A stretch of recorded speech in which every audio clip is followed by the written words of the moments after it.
Fear the Lord and walk in his ways, and you will find the true wisdom that leads you. Today's second reading from the Acts of the Apostles is a powerful reading that is not just a benign moment in the early days of the church, but it is a watershed moment where everything changes because of what you see here. The story revolves around Cornelius and his family.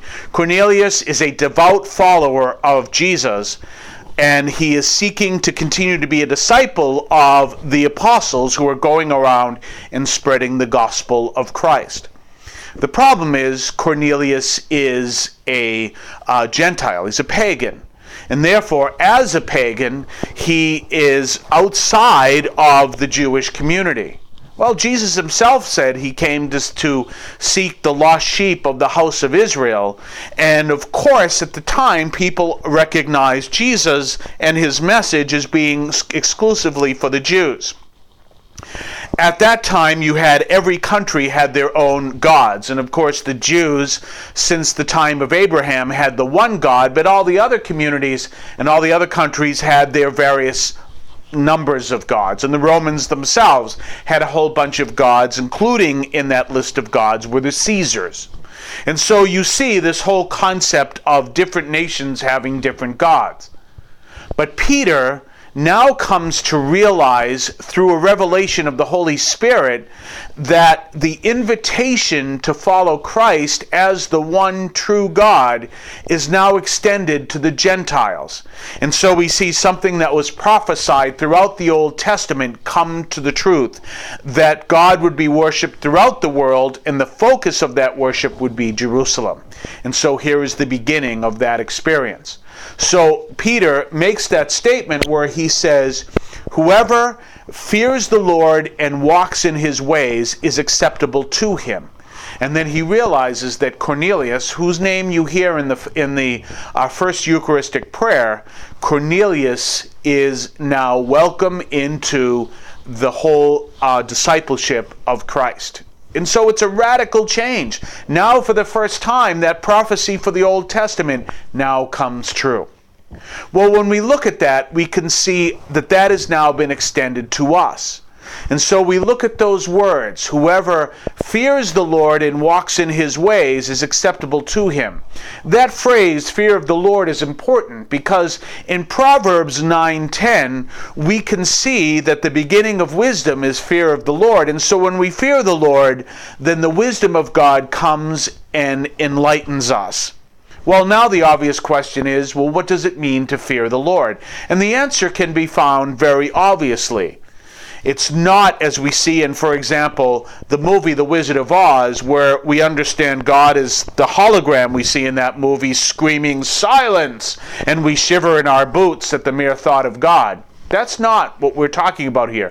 Fear of the Lord means to recognize that God is God and we are not, to reverence him and to be open to him and to join in the invitation of friendship that he gives to us. And when we do that and we enter into that relationship with him, we grow in the wisdom of the Lord and we grow in that divine wisdom as he leads us closer to our heavenly home. That wisdom is a greater wisdom that we can find anywhere else. You cannot find that wisdom along Storrow Drive in Cambridge, or rather Memorial Drive in Cambridge or Storrow Drive in Boston. You cannot find it in Chestnut Hill, or for that matter, you can't find it in Princeton, New Jersey, or Palo Alto, California, or even Avenue in the Americas, Rockefeller Center, or even West 57th Street. You can only find that wisdom by being a disciple of Christ and seeking the wisdom that he gives to each and every one of us. That's where you find that wisdom. Now, that doesn't mean we dismiss all those places I mentioned and more. We hear them as a source of great human wisdom, but it's the divine wisdom that allows us a deeper understanding of human wisdom. The world wants us to turn from divine wisdom. And the world calls us to think in terms of stupidity when we think of being a Christian. But in fact, the reason why is the world and our Christian faith are at odds because the divine wisdom gives us a deeper understanding of the realities of the world around us. And so you're going to have that tension because we understand at a deeper level the universe around us. And so we begin that by understanding that powerful reality that is there. Well, let's see an example of how this works.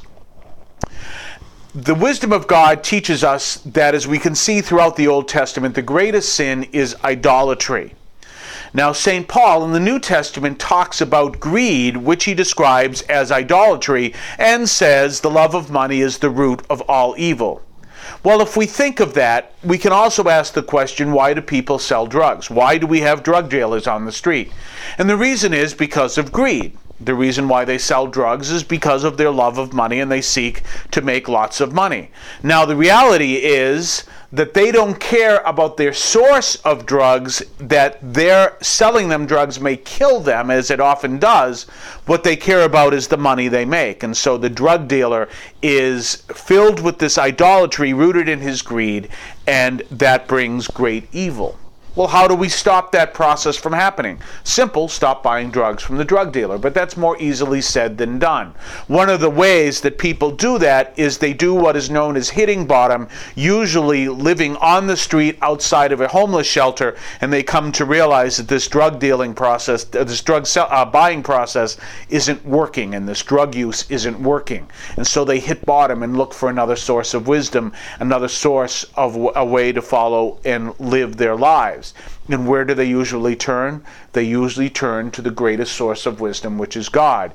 And that source of wisdom, their relationship with God, leads them out of that drug abuse and that drug use. And that's that circle. Well, people will tell you what we need to do is teach people say no to drugs. But Jesus himself says that won't work because that's emphasizing a negative. And if you're going to emphasize a negative, you have to fill the void left by eliminating the negative with a positive. And so if we say just say no to drugs, that's not going to work. But if we tell people to seek Christ first, then their seeking of Christ is going to be the positive that's going to eliminate the negative. And that's what we lead people to do. Well, one question we can ask is, how do we do that? St. John Bosco taught his disciples that it was important, let them run, jump, shout, but just don't sin. What he meant by that is go out and experience the world as you want. Celebrate your life, do whatever that you feel like doing, just don't do it in sin. When I quit drinking back in 1980, one of the things I wanted to do after I returned to the church and I quit drinking, I said, I want to get high in a different way. So I went skydiving. Well, taking the words of St. John Bosco, go skydiving, play hockey, run, jump, shout, watch baseball, go experience the world, go rock climbing, mountain climbing, whatever the case may be. Go out and experience the world in its fullest, just don't sin. And when we realize, brings that right back to what we're called to do. We're called to fear the Lord, walk in his ways, and we will find the true wisdom that will lead us. God bless you.